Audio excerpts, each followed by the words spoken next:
नमस्कार दोस्तों, आज मैं आपके सामने एक नया टॉपिक लेकर आया हूं। उस टॉपिक का नाम है वक्फ कानून 2025 पर सुप्रीम कोर्ट का फैसला। इस फैसले के बारे में आपसे चर्चा करूं उससे पहले मैं आपको संक्षेप में वक्फ कानून के प्रमुख प्रावधान के बारे में बताना चाहता हूं। जैसे कि आपको पता है कि 2025 में भारत सरकार द्वारा संसद से एक अधिनियम पारित किया गया, तो उसका नाम था वक्फ कानून संशोधन अधिनियम 1995। उसको पूर्ण रूप से संशोधित करके एक नया अधिनियम सरकार द्वारा ले गई, वक्फ कानून संशोधन अधिनियम या वक्फ कानून अधिनियम 2025, जिसके मुख्य प्रावधान के बारे में आपसे चर्चा करूंगा। क्योंकि पूरे प्रावधान तो बहुत लंबा है, परंतु परीक्षा के उपयोगी स्तर पर जो कुछ प्रावधान है उसके बारे में आपको जानना जरूरी है, जो मैं आपको बताना चाहता हूँ। नंबर 1 है कि सरकार ने क्या करा था कि वक्फ कानून में पहले नंबर का जो प्रावधान था कि 5 वर्षों तक इस्लाम का पालन करने वाला ही क्या हो सकता है, अपनी संपत्ति को वक्फ बना सकता है या कोई वक्फ घोषित कर सकता है। यदि ऐसा व्यक्ति 5 साल तक कोई व्यक्ति, यदि मान लो कोई व्यक्ति हिंदू है और यदि वक्फ करना चाहेगा तो वक्फ नहीं कर सकता है। वक्फ अपनी संपत्ति को वही व्यक्ति कर सकता है जो मुसलमान हो या 5 वर्षों से मुस्लिम धर्म का पालन कर रहा हो। पहले वक्फ बोर्ड के पास एक अधिकार था, उस अधिकार के तहत यह प्रावधान था पिछले अधिनियम में कि यदि वक्फ बोर्ड किसी संपत्ति को वक्फ घोषित कर देती है तो उस संपत्ति वो वक्फ की हो जाती है, और जिस व्यक्ति की संपत्ति सरकारी संपत्ति को वक्फ घोषित किया गया है वो उस व्यक्ति की जिम्मेदारी हो जाएगी कि वह संपत्ति को अपनी बताने के लिए प्रूफ करेगा। इस प्रावधान को सरकार ने समाप्त कर दिया है कि अब यह प्रावधान, यह अधिकार वक्फ बोर्ड के पास नहीं है। तीसरा, एक वक्फ न्यायाधिकरण का गठन किया गया। उस न्यायाधिकरण में 3 सदस्य रहेंगे। नंबर 1 डीएम रहेगा, जिला अधिकारी। उसके बाद में राज्य सरकार द्वारा संयुक्त सचिव स्तर का एक अधिकारी नियुक्त किया जाएगा। साथ ही 30 सदस्य के रूप में मुस्लिम विधि विशेषज्ञ होगा, जो मुस्लिम कानून का धर्म का जानकार होगा।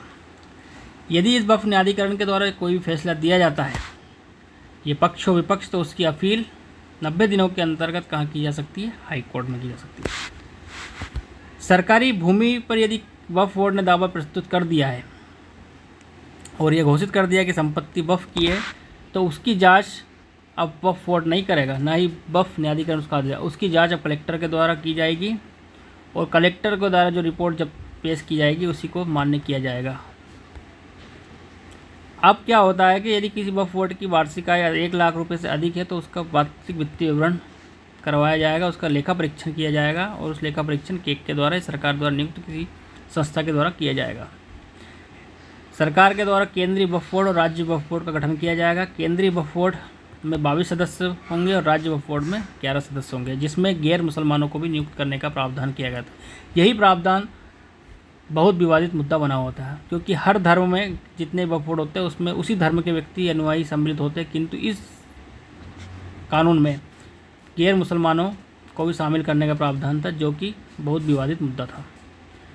अब हमें ये मुख्य प्रावधान करने के बाद में कल आए सुप्रीम कोर्ट के अंतरिम आदेश के बारे में जानना होगा। जैसे कि सुप्रीम कोर्ट ने कहा है कि भाई साहब, कलेक्टर को जो तुमने अधिकार दिया है वो अधिकार अब समाप्त पर सुप्रीम कोर्ट ने रोक लगा दी। और सुप्रीम कोर्ट ने कहा है कलेक्टर सरकार का नुमाइंदा होता है, और कलेक्टर यदि किसी संपत्ति वक्फ है तो उसकी और ये विवादित संपत्ति उसकी जांच कलेक्टर द्वारा नहीं की जाएगी। यह फैसला सुप्रीम कोर्ट ने पुनः वक्फ न्यायाधिकरण के पास सौंप दिया है, और वक्फ न्यायाधिकरण और हाईकोर्ट ही इस पर निर्णय सुनाएंगे जब तक वह संपत्ति वक्फ संपत्ति ही रहेगी।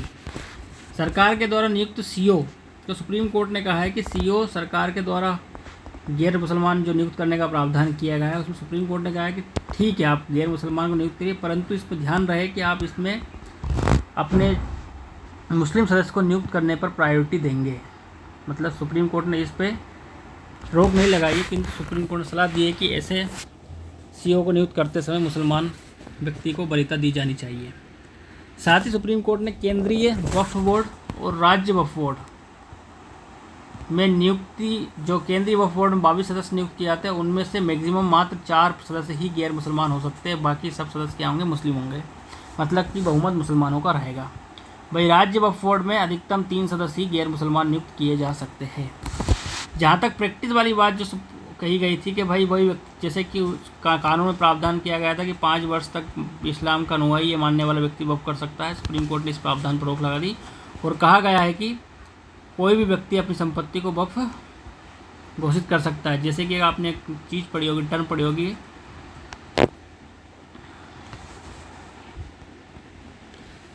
मतलब प्रैक्टिस का जो प्रावधान 5 वर्ष का था उसको हटा दिया गया है।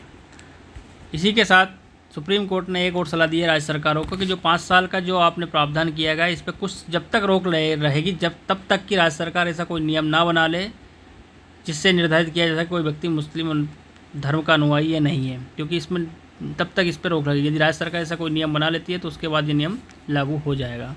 धन्यवाद। आगे हम अगले वीडियो के साथ आपके साथ पुनः हाजिर होंगे। तब तक आपसे एक विनम्र अपील है कि मेरे से चैनल को लाइक, सब्सक्राइब एंड शेयर जरूर करें। धन्यवाद।